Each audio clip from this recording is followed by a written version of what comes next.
یہ فیضان نظر تھا کہ مکتب کی کرامت سکھائی کس نے اسماعیل کو آداب فرزندگی۔ تو جب حضرت ابراہیم علیہ السلام کی نگاہ پڑے تو پھر اتنا ادب آ جاتا ہے۔ اگر آقا دو جہاں صلی اللہ تعالیٰ علیہ وآلہ وسلم کی نگاہ مبارک جس پر پڑ جائے اس کی شان کا عالم کیا ہوگا اور اس کے ادب کا انداز کتنا نرالا ہوگا۔ امام اہل سنت آپ فرماتے ہیں کہ جس پر پڑ گئی دم میں دم آ گیا۔ بخاری شریف کی حدیث ہے اور حدیث نمبر ہے 2731۔ حضرت عروہ بن مسعود فرماتی ہیں سفیر بن کر گئے تھے، حالات اور معاملات دیکھنے کے لیے گئے تھے، تو حضرت عروہ بن مسعود فرماتی ہیں خدا کی قسم لوگو میں بڑے بڑے بادشاہوں کے درباروں میں جا چکا ہوں، میں کیسر و کسریٰ کے دربار میں بھی گیا ہوں، لیکن اللہ کی قسم کسی بادشاہ کے اصحاب کو اس کی ایسی تعظیم کرتے ہوئے نہیں دیکھا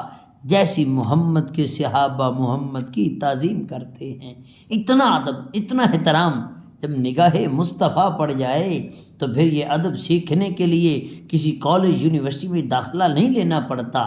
ہاں، یہ فیضان نظر تھا کہ مکتب کی کرامت۔ فرمانے لگے کہ جب میں نے دیکھا کہ اگر جان رحمت صلی اللہ علیہ وآلہ وسلم اپنا لعاب دہن، اپنا تھوک مبارک اگر باہر نکالتے ہیں تو صحابہ کرام علیہم رضوان اپنے آقا کا تھوک مبارک بھی زمین پہ نہیں گرنے دیتے تھے، اپنے ہاتھ آگے کر لیتے اور ہاتھوں میں مل لیتے اور کہیں اپنے چہرے پہ کے اوپر مل لیا کرتے تھے۔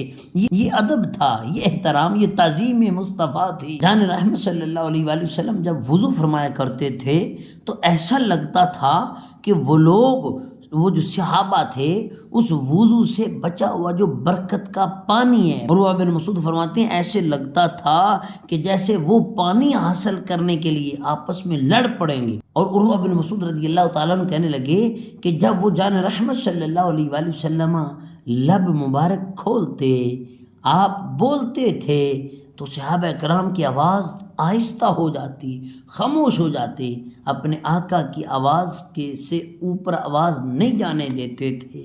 اللہ کا قرآن ہے نا، لا ترفعوا اصواتکم فوق صوت النبی، اللہ قرآن میں فرماتا ہے لوگو میرے محبوب کی آواز سے اپنی آواز کو بھی اونچا نہ کرنا، اگر آواز بھی اونچی ہوگی مالک فرماتا تمہارے سارے اعمال ضائع کر دوں گا اور تمہیں پتہ تک بھی نہیں چلے گا۔ اس بات کا علم ہونا چاہیے کہ یہ ہم نے ادب سیکھا ہے تو جان رحمت صلی اللہ علیہ وآلہ وسلم کے پیارے صحابہ سے سیکھا ہے۔